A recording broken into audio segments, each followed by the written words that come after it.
অন্য যেই দলগুলো স্বাক্ষর করেনি তারা তাদের ভিন্ন দাবি রয়েছে, তাদের সাথে আমাদের কোনো ধরনের সম্পর্ক সংশ্লিষ্ট বা দাবিরও কোনো মিল নেই। জাতীয় নাগরিক পার্টি সম্পূর্ণ আলাদা একটি রাজনৈতিক অবস্থান থেকে, গণ অভ্যুত্থানের এবং একটি গণতান্ত্রিক অবস্থান থেকে গতকালকের অনুষ্ঠানে যায়নি এবং আমাদের এই বর্তমান দাবিগুলো আমরা উপস্থাপন করছি।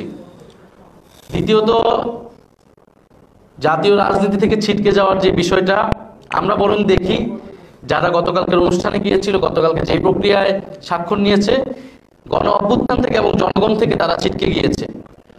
আমরা চাই যে তারা জনগণের কাছে আসুক, যেই জনগণ, যেই ছাত্ররা গণ অভ্যুত্থানে নেমে জীবন দিয়েছিল, বুলেটের সামনে দাঁড়িয়েছিল এবং তাদের যে অভিপ্রায় ছিল একটি নতুন গণতান্ত্রিক অন্তর্ভুক্তিমূলক বাংলাদেশ, সেই বাংলাদেশ প্রতিষ্ঠায় আমরা যাতে আবার ঐক্যবদ্ধ হতে পারি।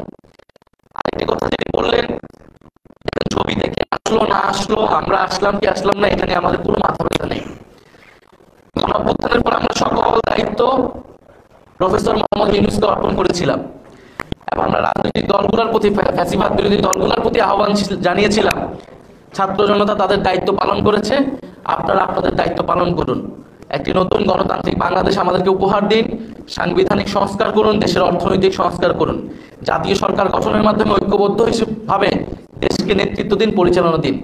তারা আমাদের সেই প্রস্তাব ফিরিয়ে দিয়েছিলেন বলে আমাদেরকে সরকারে প্রবেশ করতে হয়েছিল, পরবর্তীতে রাজনৈতিক দল গঠন করতে হয়েছিল। ফলে আমরা এখনো যেটা মনে করি যে সবচেয়ে গুরুত্বপূর্ণ হচ্ছে যে আপনি যে নতুন বাংলাদেশের কথা আমরা বলছি, সেই বাংলাদেশ কোন প্রক্রিয়ায় তৈরি হওয়া আসলেই সম্ভব, সেই জায়গায় ঐক্যবদ্ধ হওয়া, সেই জায়গায় কাজ করা। সেই জায়গায় যে কোনো রাজনৈতিক দল, সরকার যদি এগিয়ে আসে, আমরা তাদের সমর্থন জানাবো, আমরা তাদের সাথে থাকবো। কিন্তু কেউই যদি না থাকে, আমরা এককভাবে আমাদের এই লড়াই চালিয়ে যাব।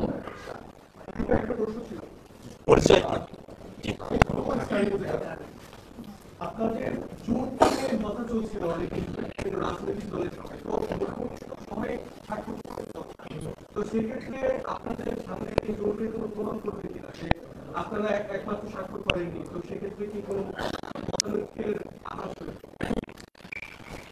গতকাল অনুষ্ঠানে গেলেও তারা হয়তো সেখানে গিয়েছেন, কমিশনের আলোচনা জুড়ে কিন্তু এই সংস্কার ইস্যুতে আমাদের সাথে আরো অনেকগুলো দল দৃঢ় অবস্থান জানিয়েছেন, ভিত্তিক কথা বারবার বলেছেন, গতকালকে স্বাক্ষরের পরেও বলেছেন। ফলে আমরা মনে করি যে আমাদের সাথে সেই ঐক্যটা রয়েছে সংস্কার প্রশ্নে, এবং যদি আইনি ভিত্তির সম্ভাবনা আসলে তৈরি না হয়, সেটা যদি একটা প্রহসন এবং প্রতারণা হয়, অবশ্যই সেই দলগুলোকে রাজপথে নেমে আসতে হবে, আমাদের সাথেই এসে যুক্ত হতে হবে এবং ঐক্যবদ্ধভাবে আমাদের এটা আদায় করতে হবে। আরেকটি বিষয় হচ্ছে নির্বাচনী জোট। এটা হচ্ছে সংস্কার প্রক্রিয়া নিয়ে এক ধরনের অবস্থান, এক ধরনের ঐক্য অনৈক্য কিন্তু ছিল গত কয়েক মাস ধরেই, কিন্তু নির্বাচন কিন্তু এর থেকে আলাদা। নির্বাচন যখন হবে, নির্বাচনী জোটের বিষয়টা হবে, সেটাকে আমরা আলাদা হিসেবে বিবেচনা করছি, আলাদা হিসেবেই দেখছি।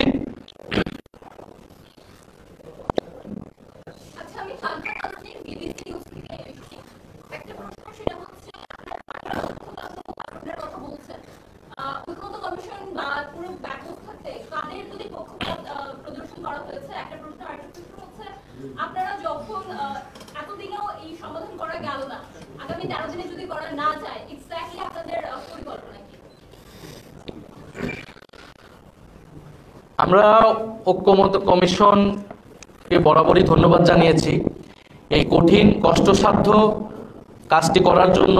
সবগুলা রাজনৈতিক দলকে এক জায়গায় নিয়ে এসে একটা দীর্ঘ আলোচনা এতদিন ধরে চালিয়ে যাওয়া, এটা বাংলাদেশের ইতিহাসে আসলে খুবই দুরূহ ঘটনা। তবে আমাদের কাছে মনে হয়েছে যে আলোচনা যখন চলেছে, আলোচনায় একটা কথা বারবারই বলা হয় যে ভিন্ন মত থাকবেই, যে যার ভিন্ন মত দিয়েছে। আপনি 5টা মত দিলেন, আমি 5টা মত দিলাম, এখান থেকে কিছু রাখা হবে, কিছু রাখা হবে না।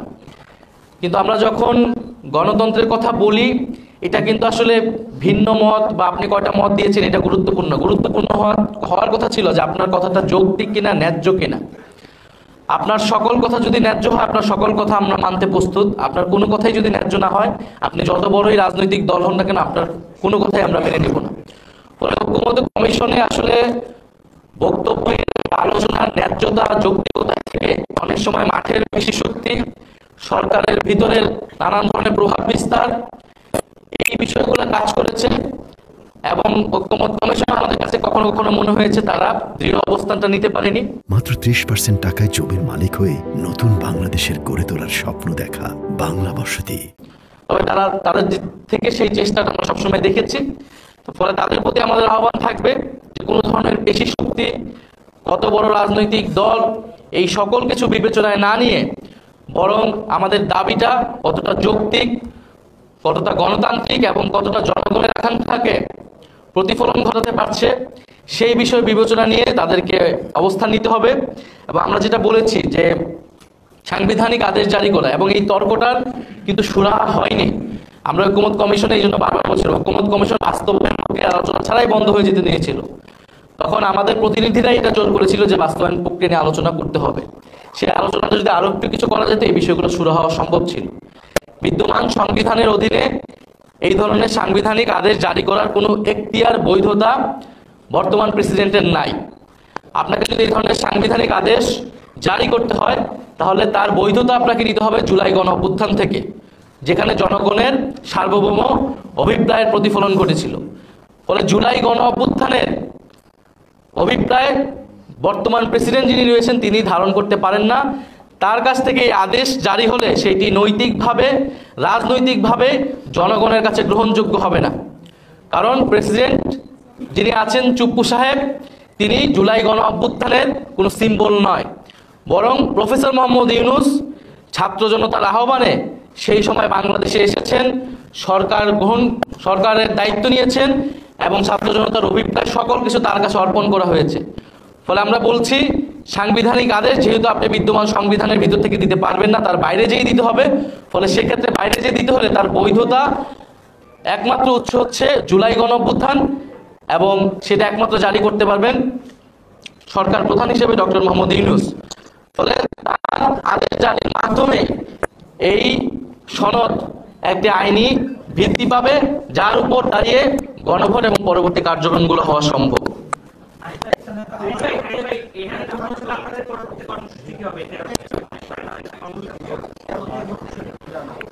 একটা তো আমরা বলেছি ঐক্যমত্য কমিশন যদি আলোচনায় ডাকে আমরা তাদের সাথে বলবো, আলোচনা চালিয়ে যাব। দ্বিতীয়ত আমরা জনগণের কাছে আমাদেরকে যেতে হবে, কারণ যেহেতু জনগণকে ছাড়াই আমরা মনে করি জনগণের বিরুদ্ধে গতকালকের ঘটনাটি ঘটেছে। ফলে আমাদের রাজপথে কর্মসূচি থাকবে এবং আমরা দ্রুত সেই কর্মসূচি ঘোষণা করবো সারা দেশব্যাপী।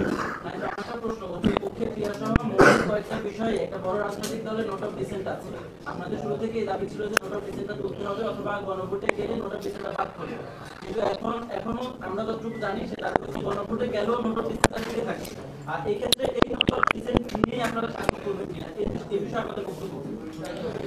নোট অফ ডিসেন্ট সম্পর্কে আমরা পরিষ্কারভাবে বলেছি, নোট অফ ডিসেন্টের আলাপটা যখন এসেছিল অনেকগুলো বিষয় ঐক্যমত হিসেবেই ধরে নেওয়া হয়েছিল, বা সংখ্যাগরিষ্ঠের ঐক্যমতের ভিত্তিতে ঐক্যমত কমিশন সেটাকে সনদে অন্তর্ভুক্ত করেছে।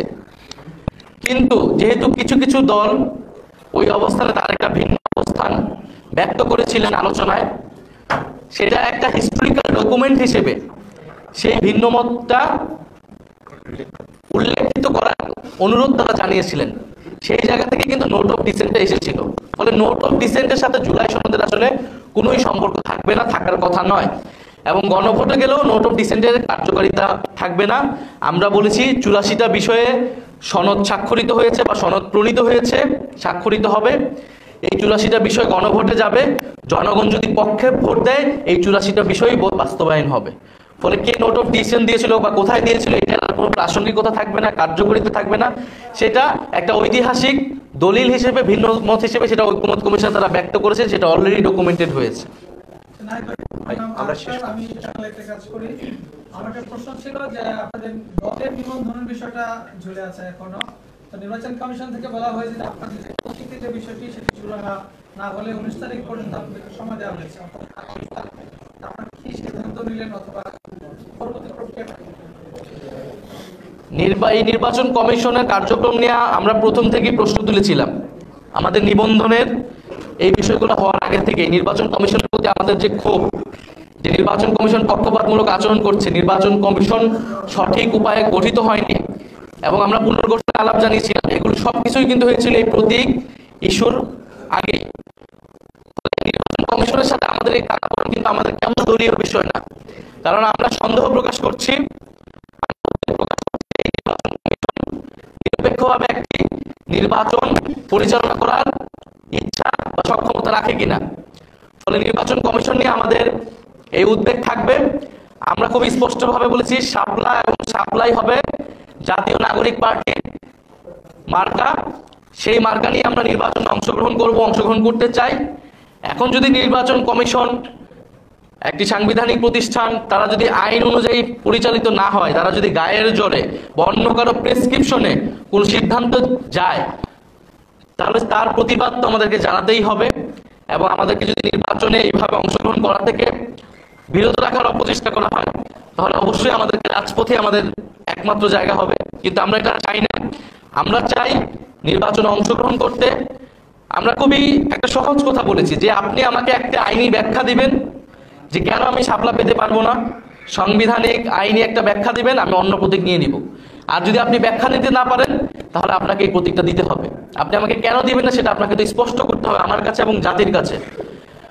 কারণ আপনি একটি আইনি প্রতিষ্ঠান, সাংবিধানিক প্রতিষ্ঠান, আপনি আপনার ইচ্ছা অনুসারে আপনার মনের খেয়াল খুশি হিসেবে বা অন্য কারো প্রেসক্রিপশনে কোনো সিদ্ধান্ত একটা নতুন রাজনৈতিক দলের উপর এইভাবে চাপিয়ে দিতে পারেন না।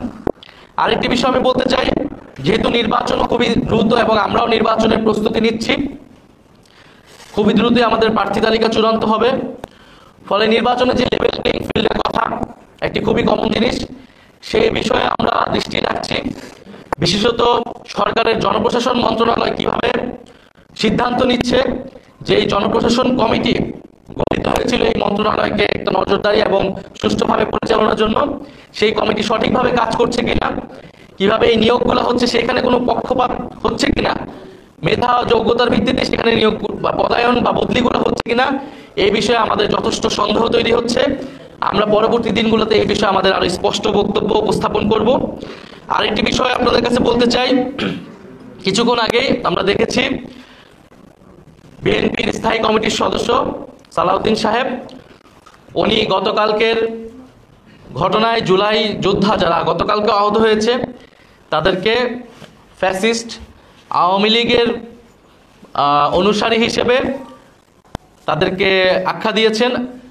আমরা এর তীব্র নিন্দা এবং প্রতিবাদ জানাচ্ছি এবং হয়তো তিনি ভুলবশত, হয়তো তার কাছে তথ্য না থাকার কারণে তিনি এরকমটা বলেছেন। যেহেতু তিনি দীর্ঘদিন দেশে ছিলেন না, যেহেতু তিনি জুলাই অভ্যুত্থানের সময় দেশে ছিলেন না, রাজপথে ছিলেন না, সেহেতু হয়তো তিনি জানেন না যে কে রাজপথে ছিল, কারা লড়াই করেছিল, কারা বুলেটের সামনে দিয়ে দাঁড়িয়েছিল। আতিকুল গাজী যার হাত কাটা গিয়েছে, তাকে যখন ফ্যাসিস্ট আওয়ামী লীগের দোসর বলা হয়, যখন শহীদ মীর মুগ্ধের বাবাকে ফ্যাসিস্ট আওয়ামী লীগের দোসর বলা হয়, শহীদ ইয়ামিনের বাবাকে ফ্যাসিস্ট আওয়ামী লীগের দোসর বলা হয়, তাদের যে কোনো দাবির জন্যই, দাবির প্রেক্ষিতে, সেটা আমাদের জন্য খুবই কষ্টের, খুবই বেদনাদায়ক। ফলে আমাদের আহ্বান থাকবে তিনি তার এই বক্তব্য অবিলম্বে প্রত্যাহার করবেন এবং সেই আহত যোদ্ধা এবং শহীদ পরিবারদের কাছে ক্ষমা চাবেন এবং তাদের সাথে বসে জুলাই গণ অভ্যুত্থানের গল্পটা শুনবেন, ইতিহাসটা শুনবেন, কারা লড়াই করেছিল, কিভাবে লড়াই করেছিল, কিভাবে এই দেশ স্বাধীন হয়েছিল এবং আজকে আমরা এখানে কথা বলতে পারছি। ধন্যবাদ সবাই।